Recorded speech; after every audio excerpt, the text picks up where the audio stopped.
We are Locked On Houston Astros, and we hope that you join us for a daily Locked On Astros podcast. My name is Eric Heisman. You can find me on Twitter at Eric Talk Stros. You can find the show at Locked On Astros. Your team every day. Brett, where can they find you at?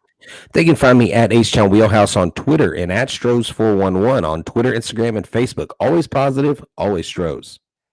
Before this series, I said that the Astros didn't need to sweep the Angels. They needed to win at least 3 out of 4 games. That's what the Astros did, and the Astros dominated for most of the series. Unfortunately, a fluke hit kind of destroyed the Astros' momentum in this series, and we'll talk about that on today's podcast. Today's episode is brought to you by Built Bar. Go to BuiltBar.com and use the promo code LOCKED15, and you'll get 15% off your next order.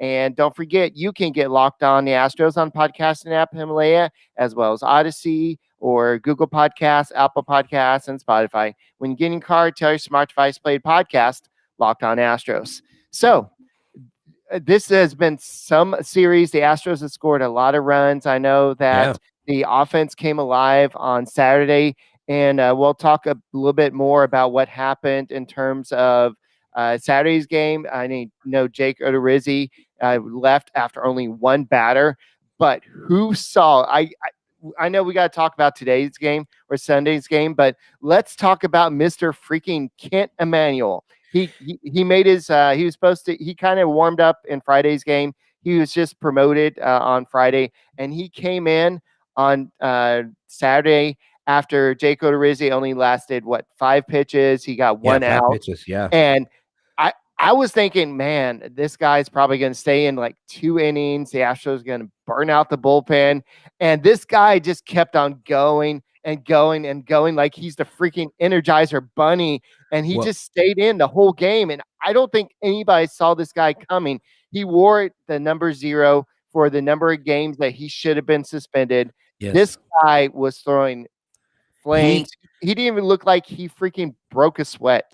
Well, here's the thing. He was a man on a mission. And Eric, let me give you credit because you actually called it. You said I can't wait to see him pitch. He's going to come in and he's going to do good. He was the first pitcher since 1974 to pitch 8+ innings in relief and get a win in his major league debut. He came out 8 2/3 innings, 5 hits, 2 earned runs, no walks, and 5 strikeouts. He came in and commanded the game.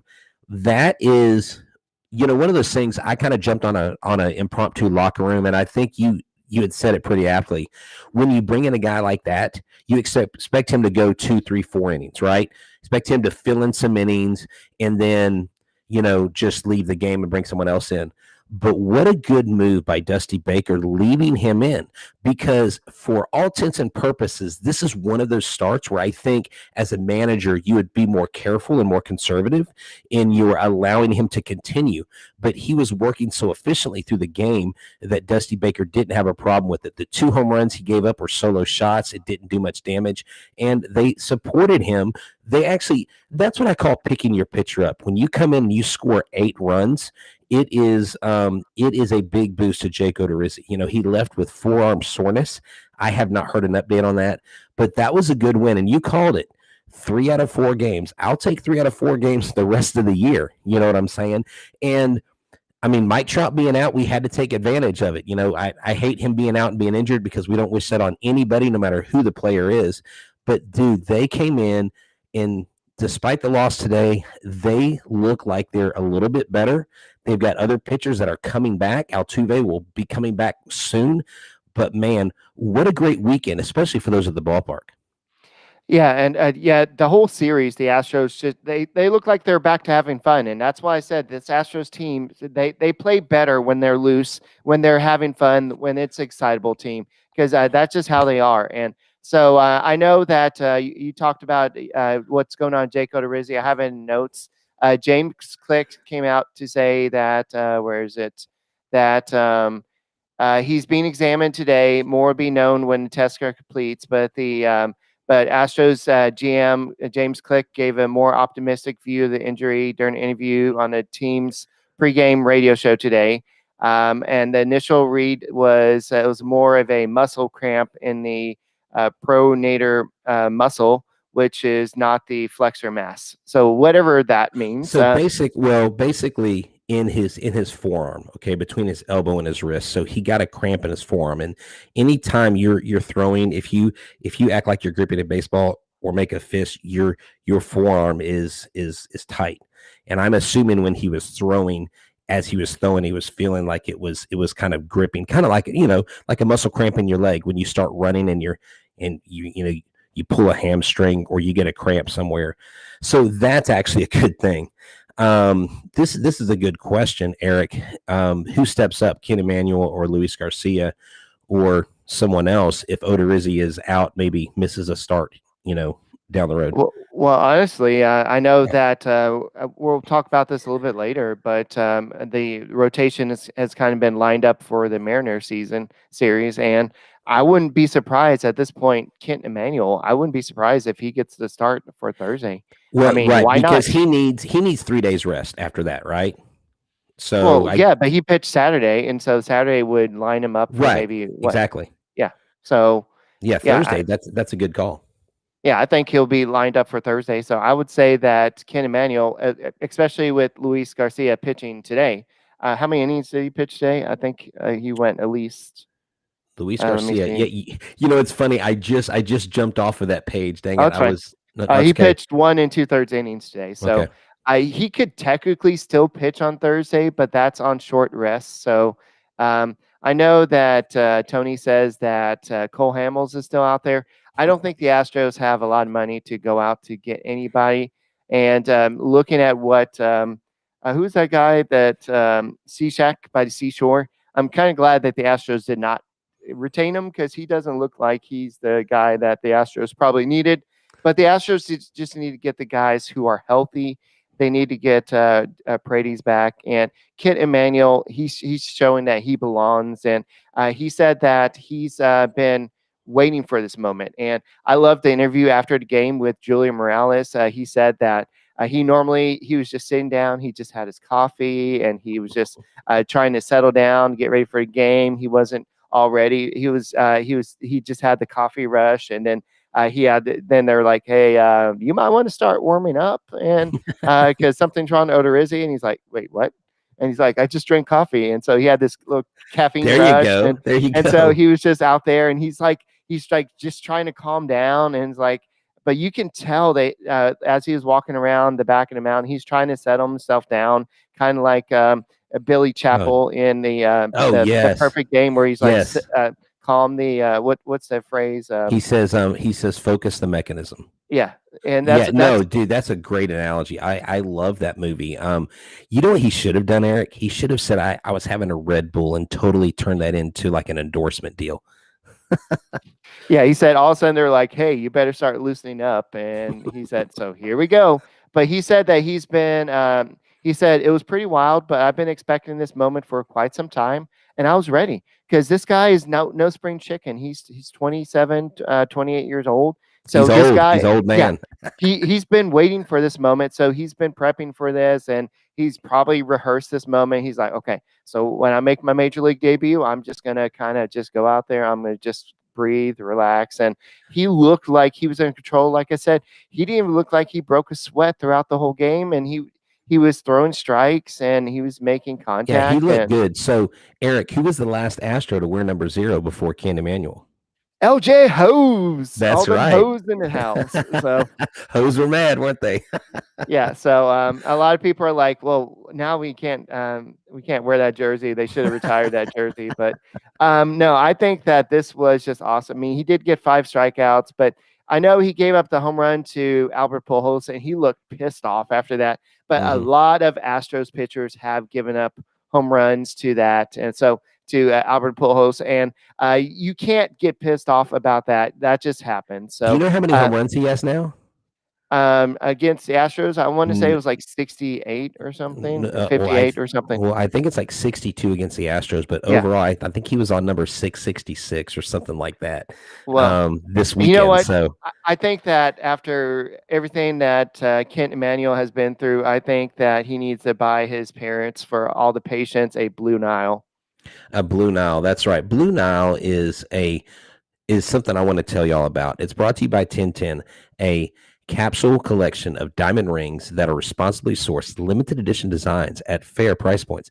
1010 is an exclusive collection of 10 creative styles of diamond rings designed by 10 of the most distinctive designers working today. Rings sure to bring joy to her life. Using only diamonds responsibly sourced from Botswana, 10 female design masters have each produced a uniquely beautiful ring, ideal for engagement, Mother's Day, and simply beautiful conversation piece. They're the perfect way to bring light into her life. They're available now through Mother's Day only on BlueMile.com.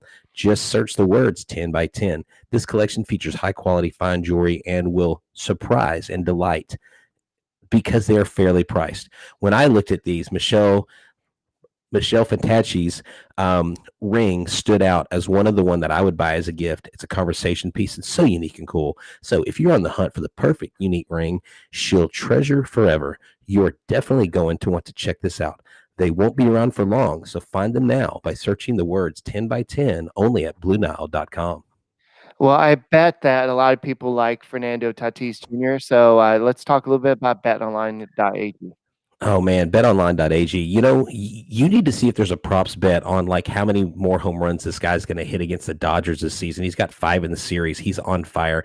BetOnline is the fastest and easiest way to bet on all your sports action. Heck, you can even bet on if Jordan's going to hit a triple or a home run in a game. I'm sure you can find that somewhere. College basketball is over with, but the NBA is in full swing. NHL, MLB.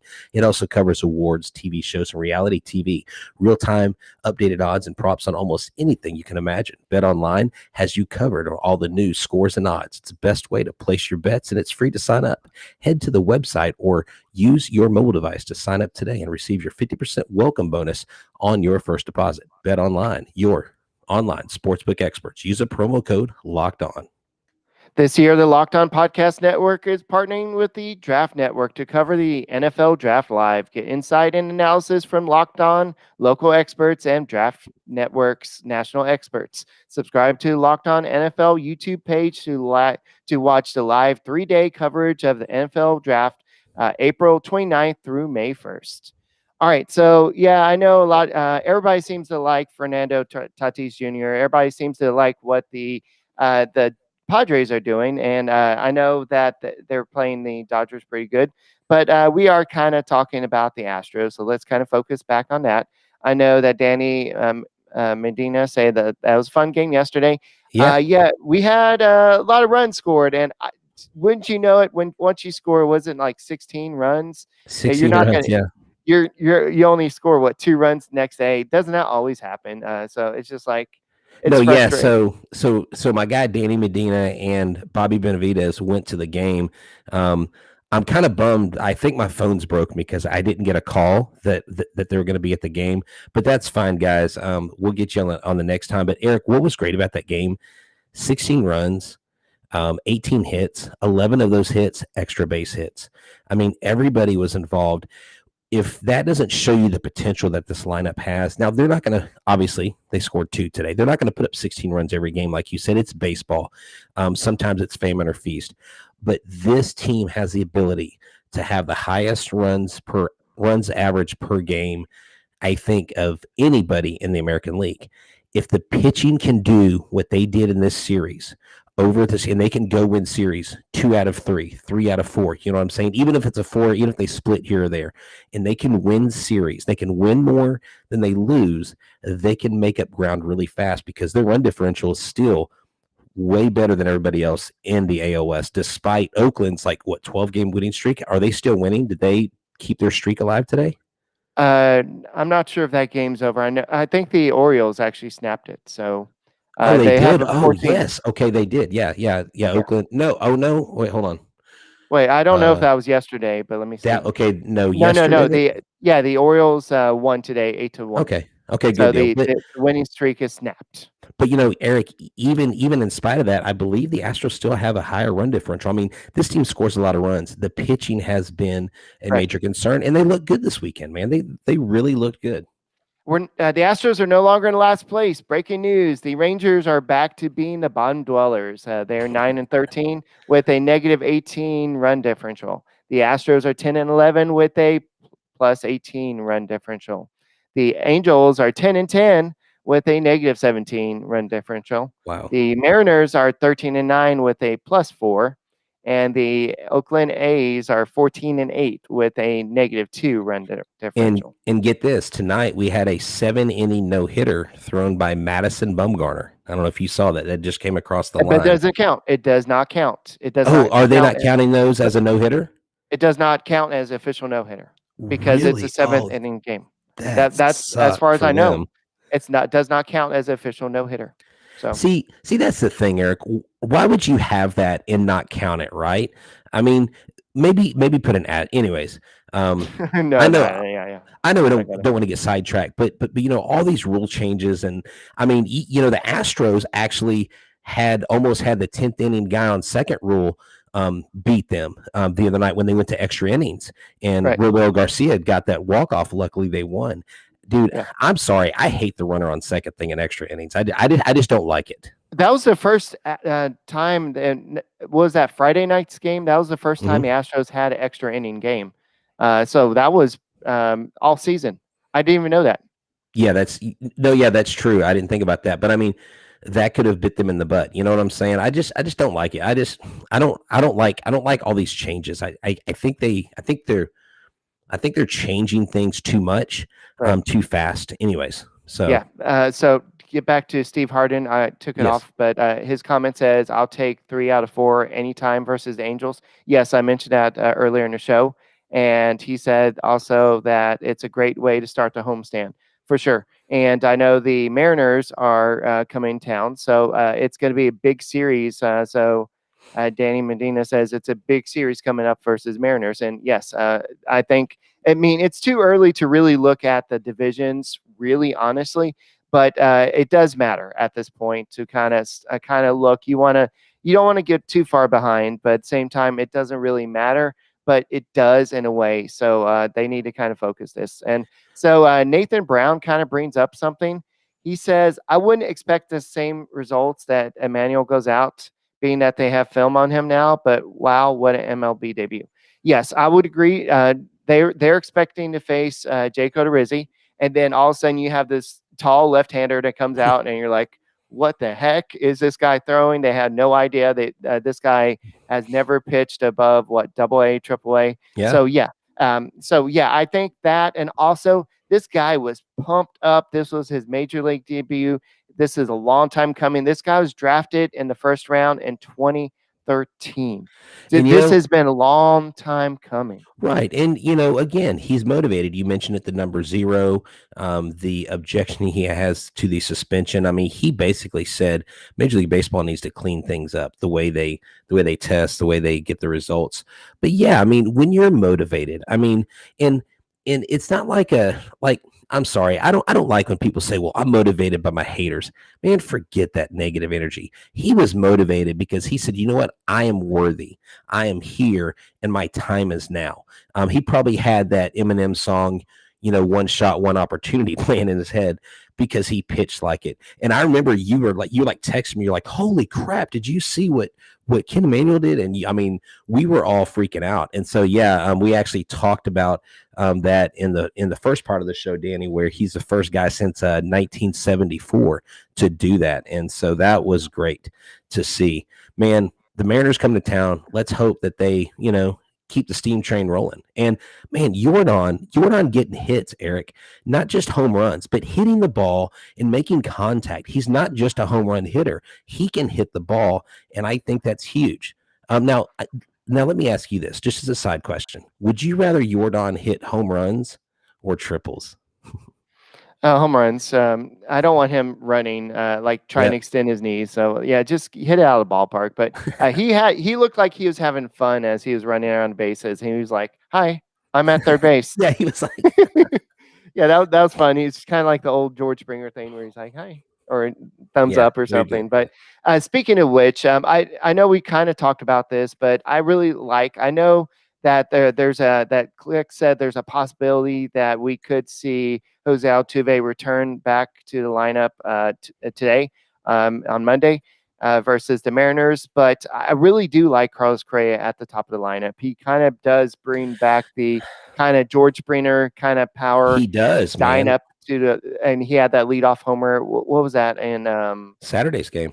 Saturday's game, yeah. Yeah. He's the one that got the whole offense going, and especially when you have a rookie coming in who made his major league debut after the starter leaves after one out, and to give him that offense was just a big lift for Ken Emmanuel. So all Ken Emmanuel had to do was just get outs, and he just kept on getting outs and outs. And I think they only got the bullpen up maybe once or twice, and then they just sat him down, and it was just like, Rook, this is your game. Just keep on. There's no better way to help a pitcher in his major league debut than support him with runs, because then he doesn't have any added pressure. He can concentrate on throwing strikes. And I tell pitchers all the time that I coach young kids that your job is not to get outs. Your job is to get strikes. Is to throw strikes. You have a defense. And when your offense is scoring, there's even less pressure. But, this weekend too, Eric, Miles Straw had several key hits. He looked good out there. And so that's good. Guys like that need to be contributors to this lineup. Jason Castro contributed big time to this lineup. And, right now, if it were me, I'm putting Castro behind the dish before Maldonado because his bat is a lot hotter. Ooh, and you have to wonder if Emmanuel was probably after his coffee, maybe he's used to having a snack. Maybe he needed a Built Bar in between innings or something. Yeah, so here's the deal. I'm sure he slammed a Built Bar because that performance was Built Bar-esque. Built Bar is the best tasting protein bar in the business. Folks, let me tell you something. If you eat protein bars and it's not a Built Bar, you need to apologize to yourself but know that it can be reconciled. Go to BuiltBar.com and you can look at all the amazing flavors they have: caramel brownie, cookies and cream, lemon almond cheesecake, carrot cake, apple almond crisp, coconut brownie chunk. I mean, the possibilities are endless here. Let me tell you about peanut butter: 19 grams of protein, 180 calories, 5 grams of sugar, and 5 grams of net carbs. Low sugar, high protein, high fiber, and great for the keto diet for the healthy conscious guy or girl.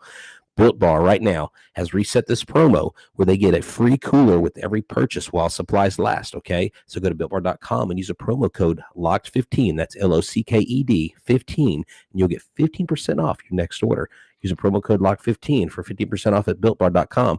Tell me H-Town Wheelhouse sent you. It's the best bar in the biz. I bet you that after the game, I don't know. I think that Emmanuel's kind of a local kid, if I remember correctly. I'm not sure, but I'm sure he would love to have slammed a couple of Belching Beavers to say, you know what, I did it, I made it. So tell us a little bit about Belching Beaver. Dude, you are speaking my language. Belching Beaver, they have this No Worries IPA. Like, this is what they should be drinking after the game. The No Worries IPA of Belching Beaver is the epitome of a true West Coast IPA, but with a twist of modern day hops and aromas. This hop forward West Coast ale pours clear with a nice bubbly head. Aromas of darkness and tropical fruit jump from the glass. The first sip will tingle your taste buds, and as the bitterness mellows, the hop flavors take over. Strata, Galaxy, Mosaic, Citra, and Amarillo hops all lend their characteristics to this delightful West Coast IPA. This crisp, balanced ale will grasp at your senses and surely enlighten your day. Belching Beaver, they have hard seltzers, they have beers, they have milk stouts. You name it, nitro beers, they have it. Go to belchingbeaver.com to check it out. If you're on the West Coast, you're on the ocean side, go check out one of their breweries, or type in belchingbeaver.bev if you're in Texas. Type in your zip code and see if they have the beer in your area. They've come to Texas. They're trying to distribute more and more each day. belchingbeaver.com. We are here to have a damn good time. You know who's super hot right now? Yuli Gurriel. In the last five games, he's slashing 316 with 409, 842 with 3 homers, 10 RBIs, 3 walks, and 3 strikeouts. For the year, he's slashing 333, 451, 560.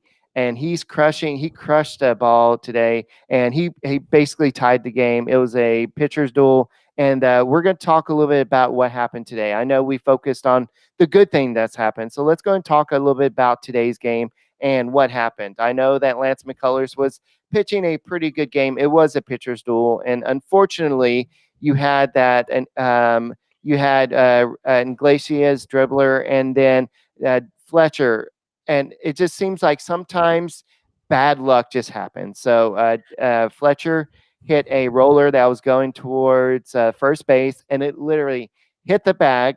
Yuli probably could have got the ball if it didn't hit the bag and maybe got the out, but instead it hit the bag and then bounced back and 2 runs scored, giving basically giving the Angels the 2 runs, and that gave them 2-run lead. I know Yuli eventually tied it, but that just basically spoiled Lance McCullers.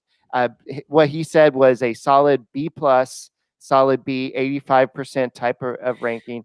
And he said that he's going to have 30, 32 starts, and you're going to have, he said this was a start that he can build off of. It was just a one bad bounce of the ball that basically ruined the whole Yeah, start. I would have liked to have seen more strikes. I know out of his pitches that he threw 106, 61 of them were strikes. I think in key spots. If you look, he did only have 2 walks. He did have 5 strikeouts. But like you said, this was a a B plus. I would say is a solid performance. But on the other side, you had Bundy doing same thing. He went 6 innings. He gave up two runs, so it was 2-2. What broke this thing apart was the Ohtani home run, and then they added on the insurance run at the end. The Astros couldn't come back, but Yuli Gurriel tying it up with the home run.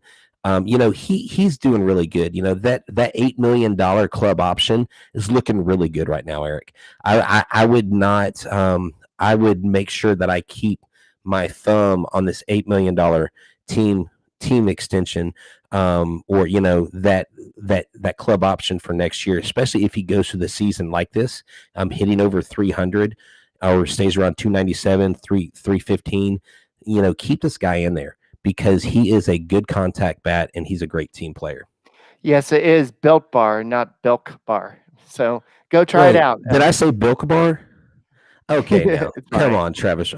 Yes, it is builtbar.com. It's probably, I was actually trying to get to. Here's the thing, I try to get through the reads quick for you guys. It's fine. It's fine. So, so anyway, Bilk Bar.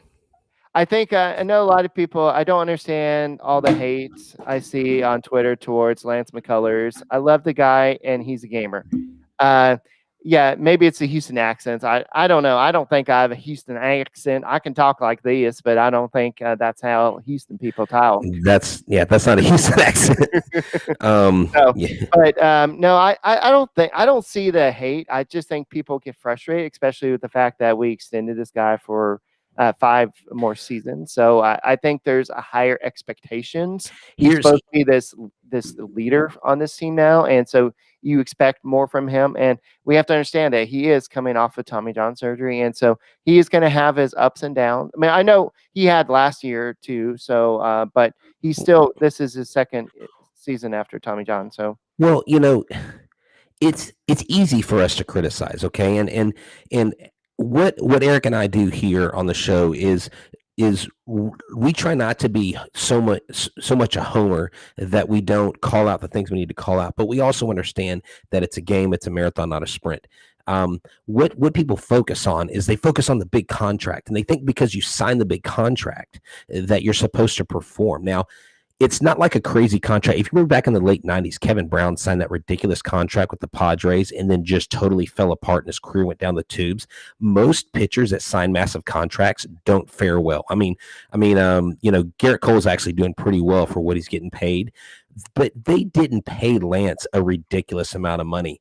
Guys, he is going to be in and out of stuff. He's not going to be perfect. We got spoiled in 2019 with the way Garrett Cole pitched, okay? We got spoiled with those things. And you got to realize he is still coming off his first season he's going to have since having Tommy John surgery. So give this guy a little bit of room. We do have a lot of keyboard warriors. And remember, online, everybody's an expert. That's fine. So here's how the pitching lineup's gonna go out versus the Mariners. It's gonna be Jose Urquidy, then it's gonna be Christian Javier, then Zach Greinke. Then Thursday it's kind of gonna be TBA. I believe that it's likely gonna, unless Jake Odorizzi makes a miraculous recovery, I think it's gonna probably be Kent Emanuel. Unless Luis Garcia goes on short rest. I know he only threw 1 2/3 innings.